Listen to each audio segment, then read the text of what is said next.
വായിക്കാം. ആരോഗ്യമുള്ള ശരീരത്തിന് പോഷകം നിറഞ്ഞ ഭക്ഷണം. നന്നായി വളരാൻ പോഷകം നിറഞ്ഞ ആഹാരം കഴിക്കണം.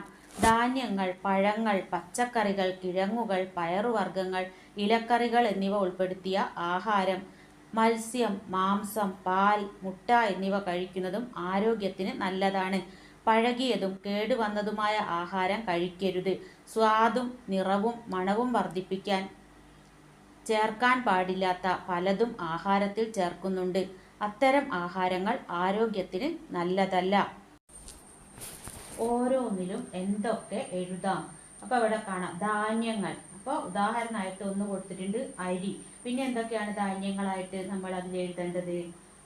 ഗോതമ്പ് എഴുതാ, ഉഴുന്ന്, കടല, ചെറുപയർ, അങ്ങനെ ആ കള്ളി നിറയുന്നവരെ നിങ്ങൾക്ക് ഉദാഹരണങ്ങൾ എഴുതാട്ടോ. ഇനി പഴങ്ങൾ ഏതൊക്കെയാണ്? നമ്മൾ കഴിക്കുന്ന പഴങ്ങൾ ഏതൊക്കെയാ? പ്രധാനമായിട്ടും വാഴപ്പഴം തന്നെ അല്ലേ. പിന്നെ എന്തൊക്കെയാ ഉണ്ടാല്? ആപ്പിള്, ഓറഞ്ച്, മുന്തിരി, കൈതച്ചക്ക, മാങ്ങ, അങ്ങനെ ധാരാളം പഴങ്ങൾ നമുക്കറിയാം അല്ലേ.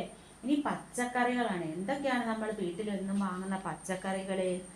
തക്കാളി, വെണ്ട, പയറ്, മത്തൻ, കുമ്പളം, കോളിഫ്ലവർ, അങ്ങനെ ഒരുപാട് പച്ചക്കറികളുണ്ട്. ഇനി ഇലക്കറികൾ ഏതൊക്കെയാണ്?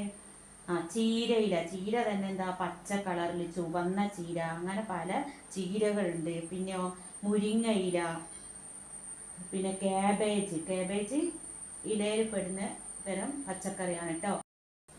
ഇനി കിഴങ്ങുകൾ നോക്കാം. ഇവിടെ ഉദാഹരണം കൊടുത്തത് ഉരുളക്കിഴങ്ങാണ്. ഇനി വേറെ ഏതൊക്കെ കിഴങ്ങുകളുണ്ട്? മധുരക്കിഴങ്ങ്, കപ്പ, ചേന, ചേമ്പ്, ഇതൊക്കെ എന്താണ്? കിഴങ്ങ് വർഗ്ഗങ്ങളാണ്. പയറുവർഗ്ഗങ്ങൾ ഏതൊക്കെയാ? പയറുവർഗ്ഗങ്ങൾ നോക്കാം. കടല, ചെറുപയർ, വൻപയർ, വെള്ളപ്പയർ, ഗ്രീൻ പീസ്, തുവര, അങ്ങനെ ഒരുപാട് പയറുവർഗ്ഗങ്ങൾ നമുക്കുണ്ട്.